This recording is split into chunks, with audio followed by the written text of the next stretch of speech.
Bonjour, bienvenue, je m'apprête à faire le tirage pour les Gémeaux, tirage général pour août 2019. Comme toujours, tirage général, je viens de le dire, donc ça pourra te parler un peu, beaucoup ou pas du tout.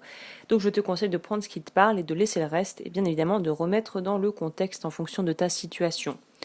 Alors, Gémeaux, je suis très contente pour vous parce qu'il y a des belles choses qui se profilent à l'horizon et ce sont des choses qui ne tomberont pas du ciel comme une espèce de voilà de cadeau tombé du ciel, mais là c'est vraiment je le ressens vraiment comme un travail très profond que vous avez eu à faire pour certains et certaines, qui va porter ses fruits et on va pouvoir en fait se réjouir et se féliciter d'avoir été capable de pouvoir mettre un terme à des situations et des relations qui sont plus ou moins qui ont été toxiques, ou d'avoir mis un stop à quelque chose, peut-être même à des habitudes que tu pourrais avoir ou que tu aurais encore peut-être et pour lesquelles tu serais pas complètement sevré, on va dire, en rapport avec des addictions.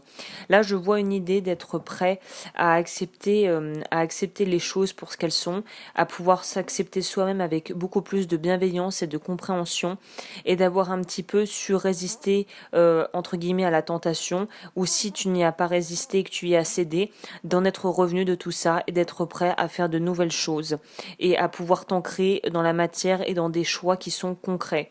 Là, pour moi, la tendance, l'énergie qui ressort pour moi du tirage pour les Gémeaux, c'est d'être bientôt d'être encore en phase de travail sur soi, et quelque part on met les dernières petites touches à la nouvelle dans la nouvelle habitation. Pour te donner une image, on met les dernières petites touches de déco dans la maison avant de pouvoir vraiment s'y installer et s'y sentir chez soi.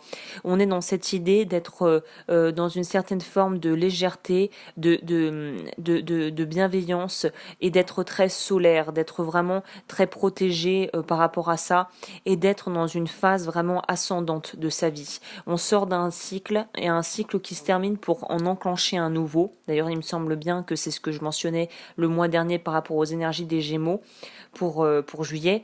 On était en fin de cycle sur quelque chose, et là on est vraiment encore avec ces énergies-là, mais c'est la phase, en fait c'est l'étape suivante, c'est après s'être délesté et avoir fait les choix de vie et les choix sur le plan sentimental qu'on avait besoin de faire. Là on est dans quelque part le fait de pouvoir se réjouir et quelque part pouvoir se féliciter d'avoir été aussi on va dire persévérant, et d'avoir fait les choix qui étaient les plus justes pour toi. Là, il y a vraiment une douceur, une chaleur et une légèreté qui se dégage du tirage, et on voit que les choses ont pris du temps et continuent et prennent peut-être encore du temps, et tu ne vois pas encore tous les fruits de ton travail, mais sache que ça arrive, que c'est peut-être même déjà là sur le plan énergétique, mais que ça va peut-être prendre encore quelques mois pour pouvoir vraiment se faire ressentir sur le plan matériel et être concrétisé. Mais là, pour moi, on est dans une phase où on a pu déjouer quelque part ses propres limitations, ou en tout cas on a pu essayer d'éviter les obstacles les plus visibles. Pour d'autres, peut-être qu'on est tombé en plein dedans, mais qu'on a réussi à en apprendre, à tirer des leçons de tout ça pour pouvoir avancer. Et là on est comme l'araignée qui construit sa toile, on est dans les réglages des détails pour pouvoir vraiment aller ce vers quoi on veut aller, avec une vraie forme de contemplation et un vrai c'est comme si on savait tout ce par quoi on a dû passer, on n'a pas oublié, et on est prêt à voir les choses maintenant avec beaucoup plus de recul et avec un certain détachement. Et il y en a peut-être même des Gémeaux qui auront besoin de moments de solitude, de se retrouver avec eux-mêmes, d'être dans le calme, seul, pépère. Et là vraiment pour ce mois d'août, c'est ce qu'on vous recommande, c'est ce que les cartes recommandent. Il y a un besoin vraiment de profiter, si on a envie de faire des choses en solo, si on a envie de se retrouver avec soi-même, si on a envie un petit peu d'être de retourner à l'intérieur de soi et d'être dans une compréhension de soi-même, et de faire ce qu'il faut pour pouvoir avoir accès à cette compréhension pour pouvoir avancer. J'ai l'impression que les Gémeaux, signe d'air, intellect quand même, en plus avec le côté double, il y a vraiment un besoin de se laisser le temps là, de pouvoir digérer et de laisser décanter tout ce qui s'est passé. Pour moi, c'est un peu ça que je vois, et on est à l'aube du nouvel ère et d'un nouveau cycle avec des choses beaucoup plus lumineuses et beaucoup plus porteuse et beaucoup plus épanouissante pour toi. J'ai aussi cette sensation, je ne sais pas pourquoi, que les choses que tu es en train de changer, mettre en place maintenant, vont porter les fruits au printemps prochain. Je sais, c'est pas la date à côté. Donc si tu es ascendant Capricorne, me semble-t-il, j'ai fait le tirage des Capricornes là et il n'y a pas des similarités, mais sur ce plan-là, j'ai l'impression que vous êtes un peu dans cette même phase où c'est au printemps prochain que les changements vont être effectifs. Donc autant te dire que là, il ne faut pas être pressé, hein. Mais voilà, c'est comme ça que je sens la chose.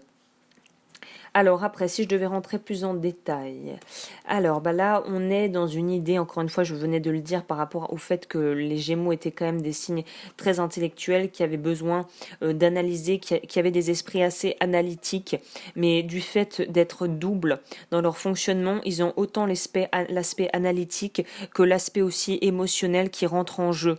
Et là, c'est marrant parce que j'ai tiré une carte donc du Native American Oracle, et qu'est-ce que j'ai pioché? Évidemment la carte 19, les dieux jumeaux. Donc là, plus dans le thème tumeur. Et en fait, pour moi, cette carte représente le besoin justement de pouvoir faire cohabiter et concilier à l'intérieur de toi ces deux facettes de toi qui sont pour moi presque deux sortes de... Pour moi, les Gémeaux ont quasiment deux subconscients puisqu'ils sont vraiment doubles de nature. Donc là, on te dit que utiliser ton intellect à bon escient, c'est bien, mais il faut faire attention à ce que ce soit pas une façon pour toi de ne pas vivre les choses de ta vie en étant vraiment trop dans ta tête. Là, on te demande de prendre plus, d'être plus dans une certaine forme de légèreté. C'est bien d'analyser la situation, c'est bien de pouvoir faire le bilan par rapport à des choses qui se sont produites, notamment s'il y a des conflits de ce côté-là. Là, tu peux te faire confiance parce que ton intellect et ton esprit te permettront de déjouer les plans de personnes mal intentionnées. S'il y en a qui viennent un petit peu, si la vie te met encore quelques tests sur le chemin, t'arriveras à les voir venir avec leurs gros sabots et à éviter la casse, que ce soit sur le domaine professionnel ou privé, personnel. Mais là, on te demande aussi de pouvoir prendre un peu plus peut-être de te pas de te détacher, mais d'être peut-être vigilant mais pas parano. Voilà. Et il y a aussi cette idée de pouvoir se féliciter de ce qu'on a pu réussir à mettre en place.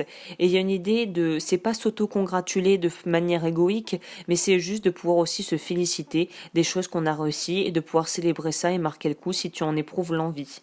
Il y a aussi un besoin de se tempérer, et je crois que c'est lié à ce que je disais par rapport aux deux parties du Gémeaux, qui est double de nature. Là, il y a un besoin de se tempérer et d'être dans quelque chose de plus équitable. Donc vraiment, si tu as la partie entre guillemets vraiment de toi que tu n'aimes pas, qui prend les devants, cette partie un petit peu, on va dire pessimiste et qui est toujours en train de voir le noir partout, là on te demande de mettre de l'eau dans ton vin et de rééquilibrer les pensées négatives avec quelque chose de plus positif et de remplacer par du plus positif. Il y a aussi un besoin de se remettre en action, c'est-à-dire que après avoir fait le bilan, avoir peut-être pris du temps pour toi, avoir fait une espèce de retraite et de repli sur soi nécessaire, il faut pas rester dans cet état de contemplation trop longtemps, il faut se remettre en action. Donc je pense que le mois va être encore une fois un peu en deux phases. Une première de vraiment, on va dire, retour à soi et d'inaction. La deuxième partie du mois, on t'invite à réenclencher la machine et à te remettre en route, puisque de toute façon, ce qui est fait, les choses du passé sont passées, ce qui est à venir seront décidées de par les choix que tu vas poser et les actions que tu vas faire, que tu vas mettre. Donc là, on te dit que c'est bon. Je dirais qu'à vers la fin du mois d'août, il y a une idée de pouvoir se remettre en route et de se sentir beaucoup plus allégé et d'être vraiment libéré de son mental et de toutes les contraintes d'ordre social peut-être ou familial que tu avais pour pouvoir être dans quelque chose de beaucoup plus libre. Il y a une certaine forme de liberté retrouvée et de liberté de mouvement aussi pour les Gémeaux pour ce mois, pour fin août. Il y a une idée aussi de vouloir profiter de ses amis, de vouloir partager avec les gens. Je pense qu'après ta période un petit peu à faire l'ours dans ta tanière, tu vas vouloir ressortir et tu vas vouloir resociabiliser, voir des gens, profiter, faire des bonnes bouffes avec des amis, faire des activités avec des personnes que tu affectionnes, être vraiment impliqué dans ta famille. Et il y a aussi une idée peut-être de vouloir se mettre en couple pour certains ou certaines, ou en tout cas mettre beaucoup plus de temps et d'énergie dans son couple pour les personnes qui ont déjà quelqu'un dans leur vie. Et il y a une idée vraiment d'être dans l'amour. Donc vraiment, il y a quelque chose à la fin du mois de cet ordre-là par rapport au sentiment qui va t'apporter beaucoup de joie, je pense, et qui va te rendre très heureux ou heureuse. Donc sur ce, je vais terminer avec carte message d'éveil. La première carte que j'ai tirée, c'est Je suis enfant. Je me libère de mon intellect trop laborieux et je retourne habiter en la simplicité de mon cœur. Je suis véritable avec moi-même et je reste dans ma simplicité. Dans une grande humilité, je reste au naturel et je m'affiche dans ma vraie nature. Je vis le présent en m'émerveillant devant chaque petit trésor enchanteur de la vie. Et la deuxième carte, c'est Avancer vers la lumière. Chaque étape de ma vie est le pont vers une transformation intérieure. En traversant toute situation positivement, je graduerai à travers mon évolution. Si je traverse dans la résistance et la colère, je resterai au même point. En travaillant mes forces dans l'amour, la vérité et la sagesse, je découvrirai le réel sens de ma vie. Donc là, on te dit que tu es dans une phase transitoire, dans une phase passerelle, où il va falloir gravir ce pont. Et pour pouvoir le gravir, il faut que tu te sois détaché de toutes ces pensées et ces schémas qui justement te poussent vers le bas plutôt que de te tirer vers le haut. Donc il y a une idée de retrouver, de reconnecter avec la joie et l'innocence de l'enfance, de quelque part l'enfant qui n'est pas mort en toi, ta version mini-moi comme je le dis souvent. Là il faut faire confiance à mini-moi pour pouvoir vraiment passer quelque part toutes les étapes à venir avec beaucoup plus d'aisance et de quiétude d'esprit. Écoute, j'en ai fini, je crois que j'ai assez parlé pour aujourd'hui. Si tu souhaites me contacter, lodufeu@gmail.com, de toute façon c'est dans la barre d'infos et je te dis à bientôt pour de nouveaux tirages.